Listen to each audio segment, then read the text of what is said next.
الحمد لله رب العالمين والصلاة والسلام على أشرف الأنبياء والمرسلين نبينا محمد وعلى آله وصحبه أجمعين أما بعد. See, fasting is an exercise of patience. It helps us exercise patience, and it teaches the self that we are doing this for the sake of Allah subhanahu wa ta'ala, for no one else's sake. So you remind yourself that you are doing it for the sake of Allah every time you fast. How is this? It's because no one really knows if you're fasting or not. Only Allah subhanahu wa ta'ala knows you're fasting. And when you remind your nafs that you're doing it for Allah, and you want Allah to accept your fast, you are training your nafs to seek out the pleasure of Allah subhanahu wa ta'ala. And lastly, when you fast, you characterize yourself at the highest level of Iman.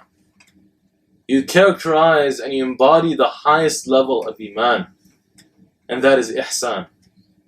You see, when Jibreel alayhi salam came to the Prophet sallallahu alayhi wasallam and asked him, Mal ihsan?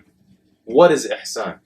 The Prophet sallallahu alayhi wasallam said, Al-ihsanu an ta'bud Allah ka'annaka tarah, fa'in lam takun tarahu fa'innahu yarak.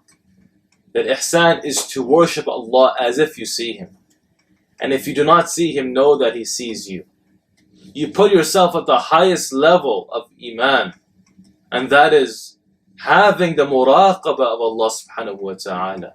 Having that awareness that Allah is watching you at all times. And that is taqwa.